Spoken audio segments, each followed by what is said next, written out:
हाँ, ये मुमकिन है. लेखिका डॉक्टर तरु जिंदल. वाचक स्वर डॉक्टर अदिती काळमेघ. कुपोषणाचा शाप. गॅब्रिएल मिझराल यांनी म्हटलेलं होतं, आपण कितीतरी चुका करत असतो. आपल्यात कितीतरी दोष असतात, पण आपला सर्वात वाईट गुन्हा म्हणजे मुलांना वाऱ्यावर सोडून देणं. म्हणजेच जीवनाच्या पायाकडे दुर्लक्ष करणं. आपल्याला ज्या गोष्टी हव्या असतात त्यातल्या बऱ्याच थांबू शकतात, पण मूल नाही. आत्ताच त्याची हाडं तयार होत आहेत, त्याचं रक्त तयार होतं आहे आणि त्याच्या संवेदना विकसित होत आहेत. त्याला आपण उद्या असं उत्तर देऊ शकत नाही. त्याचं नाव आहे आज. एक दिवस सकाळी खुशी आपल्या आजोबांबरोबर माझ्याकडे आली. 1.5 वर्षांची खुशी आईच्या मांडीत पडलेली होती. तिला उठून बसता येत नव्हतं आणि डोक्याच्या मानाने तिचं शरीर खूपच बारीक होतं. कुपोषणाची ही लक्षणं तिच्यात स्पष्ट दिसत होती. ती चिडचिडी झालेली होती आणि कोणीही तिच्याकडे डोळ्यात डोळे घालून पाहिलं की ती रडायला सुरुवात करत होती. तिची आईसुद्धा तिच्यासारखीच कृश होती आणि भकास निर्विकार चेहऱ्याने माझ्यासमोर बसली होती. कुपोषणाने फक्त त्यांची शरीरं कृश बनवली होती असं नाही, तर त्यांच्या बुद्धीचा, मनाचा तरतरीतपणाही घालवला होता असंच मला वाटलं.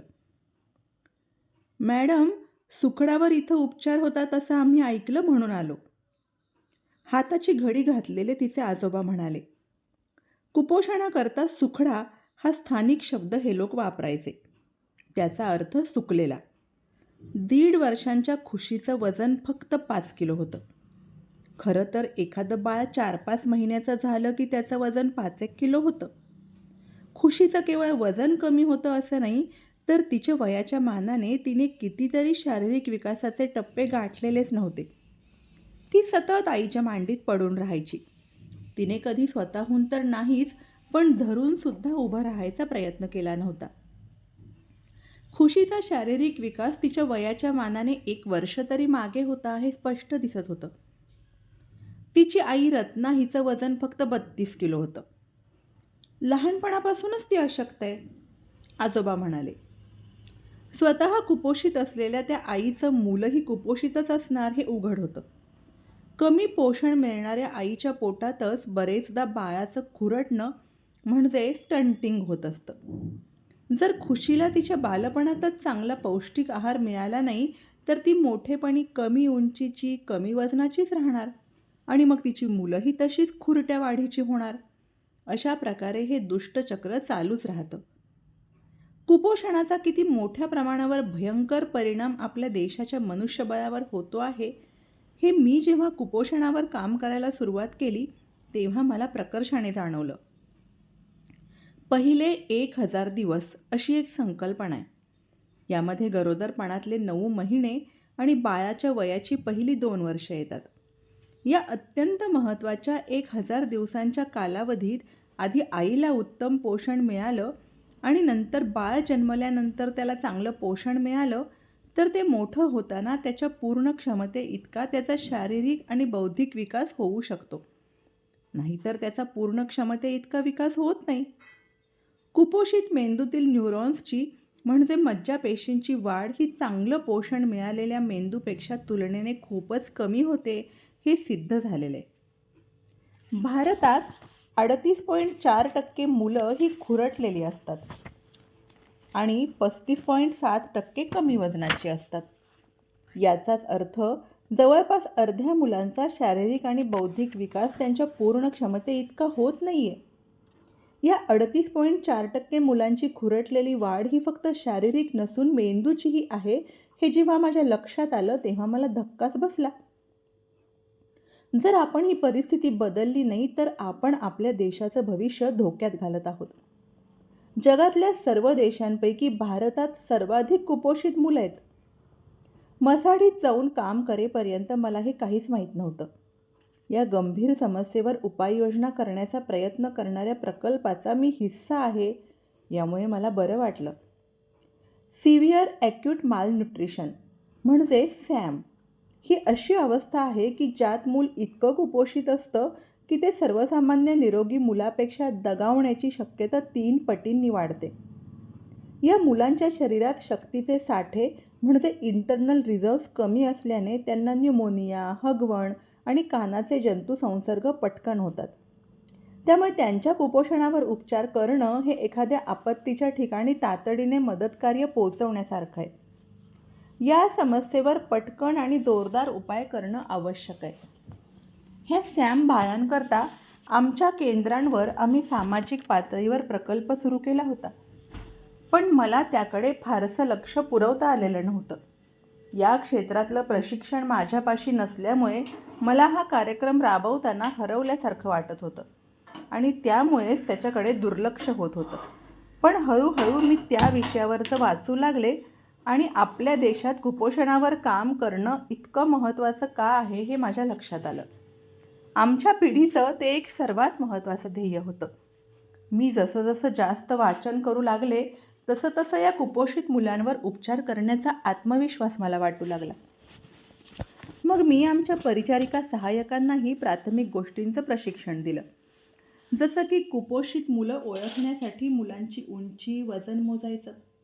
त्याचप्रमाणे दंडाच्या मधल्या भागाचा परिघ मोजायचा. याला mid upper arm circumference MUAC असं म्हणतात. निवेदिताच्या देखरेखीखाली त्या या कौशल्यांमध्ये पारंगत झाल्या. आमच्या ओपीडीत येणारी कोण मुलं कुपोषित आहेत हे पाहण्यासाठी आम्ही 5 वर्षांखालील सगळ्या मुलांना तपासायचो. शिवाय आम्ही जवळच्या खेडेगावांमध्ये जाऊन तपासणी केंद्र उभारून तिथल्या मुलांनाही तपासायचो. आठवड्याभराचा पूरक पौष्टिक आहार आम्ही कुपोषित मुलांसाठी द्यायचो आणि त्यांच्या आयांना स्तनपानाविषयी आणि घरच्या घरी मुलांसाठी कोणते पौष्टिक पदार्थ बनवता येतील याविषयी सल्ले द्यायचो. आमच्याकडून पुन्हा पूरक पौष्टिक पदार्थ घेण्यासाठी आणि बाळाचं वजन करण्यासाठी त्यांना दर आठवड्याला यावं लागायचं. हे इतकं सरळ सोपं वाटत असलं तरी ते राबवणं त्याहून फारच जास्त अवघड होतं. बरेचदा आम्ही ज्या बाळांना कुपोषित जाहीर करायचो त्यांच्या आयांना आमचं म्हणणं पटायचं नाही. त्या आमच्याकडून पूरक पौष्टिक आहाराचे पदार्थ न्यायच्या, पण त्यानंतर पुनर्तपासणीसाठी यायच्याच नाहीत. बरेचदा आम्ही दिलेले पदार्थ त्या बाळाची इतर भावंडच खाऊन टाकायची. उपचारांच्या सुरुवातीच्या दिवसांमध्ये काही बाळांना आम्ही दिलेल्या पूरक आहारामुळेच जुलाब व्हायचे, कारण कुपोषित बालकांमध्ये पाचक रस काम करेनासे झालेले असतात आणि त्यामुळे भरपूर पोषण मूल्य असलेलं अन्न त्यांच्या शरीराला शोषून घेता येत नाही. पण या कारणाने झालेले जुलाब थोड्याच दिवसांमध्ये थांबतात. त्यामुळे असे जुलाब झाले तरी आयांनी उपचार चालूच ठेवले पाहिजेत. पण हे उपचार चालू ठेवण्यासाठी त्या आयांना पटवणं महामुश्किल काम असायचं. आम्हाला वारंवार त्यांना समजवावं लागायचं. दुसरी एक अडचण अशी असायची की त्या बाळाला त्याच वेळी नेमके संसर्गामुळे जरी जुलाब होत असतील तरी ते आमच्या आहारामुळेच होत आहेत असं त्यांना वाटायचं आणि त्यामुळे त्या बायका आमच्याकडे येणं थांबवायच्या. या कार्यक्रमात निवेदिता सगळ्यात प्रामाणिकपणे आणि समर्पित वृत्तीने काम करायची.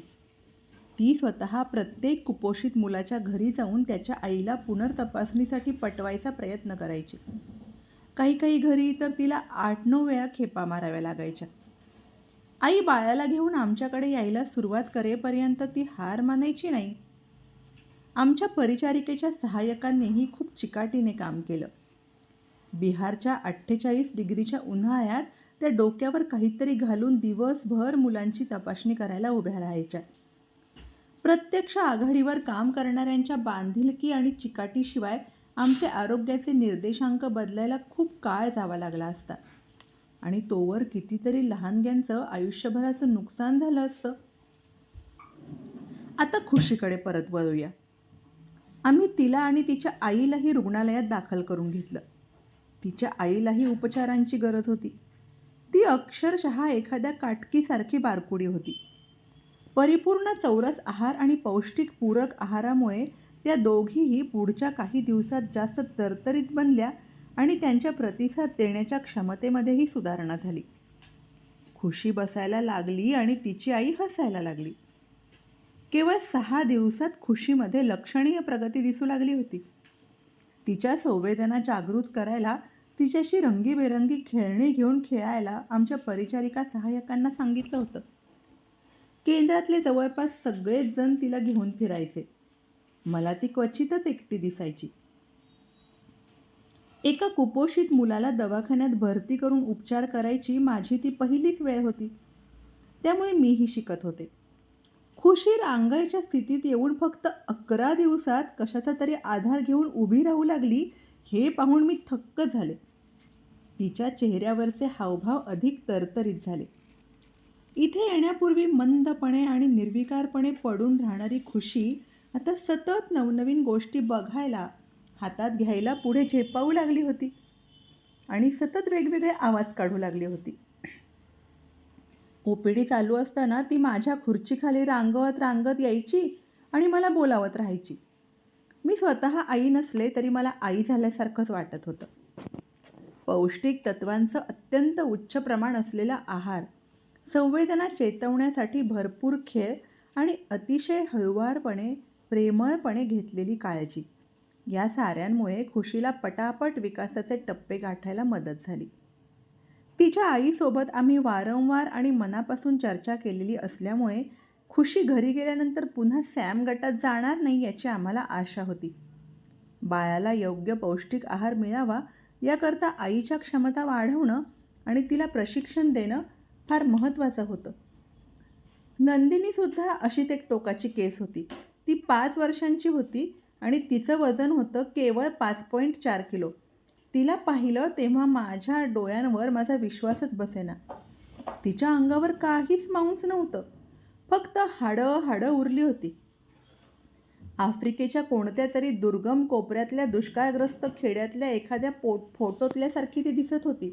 पहिल्यांदा 5 किलो वजनाचं एक 9 महिन्याचं बाळ पाहून माझा विश्वास बसला नव्हता. त्यानंतर मी 5 किलो वजनाची 1.5 वर्षांची खुशी पाहिली तेव्हा मला धक्काच बसला होता. पण आता 5 वर्षांच्या नंदिनीचं वजन 5 किलो पाहून माझा आधीचा अविश्वास, धक्का या भावनांची जागा भीतीनं घेतली. तिच्या मजूर आईवडिलांनी तिच्याकडे पूर्ण दुर्लक्ष केलेलं होतं. खुशीवर उपचार केल्यामुळे मला जरा आत्मविश्वास आला होता. त्या जोरावर मी नंदिनीला रुग्णालयात दाखल करून घ्यायचं धाडस केलं. ती इतकी अशक्त होती की बसूही शकत नव्हती. ती खूप डिहायड्रेट झाली होती. म्हणजे तिच्या शरीरातलं पाण्याचं प्रमाण अत्यंत कमी झालेलं होतं.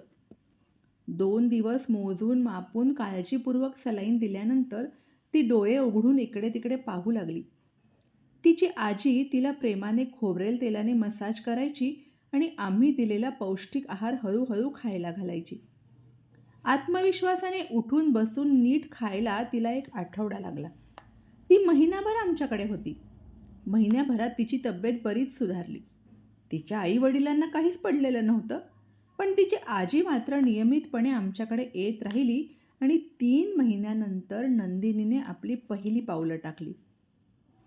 तिचं वजन इतकं छान वाढलं होतं की ती ओळखूच येत नव्हती. कुपोषणाच्या कार्यक्रमाच्या पहिल्या वर्षात आमच्या मसाढी केंद्रात आम्ही 445 मुलांची तपासणी केली. त्यातली 198 मुलं कुपोषित होती आणि त्यातल्या 39 मुलांना आम्ही कुपोषणातून बाहेर काढून निरोगी बनवू शकलो. या मुलांची कुपोषित अवस्था दूर व्हायला 2 ते 4 महिने लागायचे. आपली मुलं चालायला लागलेली पाहून कितीतरी आयांनी आमच्यासमोर आनंद व्यक्त केला. माझ्या दृष्टीने हा मसाढी आणि आजूबाजूच्या खेड्यांचा कायाकल्प होता. मसाढीमध्ये काम करत असताना या मुलांना त्यांचे मागे पडलेले विकासाचे टप्पे गाठताना पाहून, त्यांचं वजन वाढताना पाहून आणि त्यांची रोगप्रतिकार शक्ती वाढताना पाहून मला सर्वाधिक समाधान मिळालं असेल. धन्यवाद.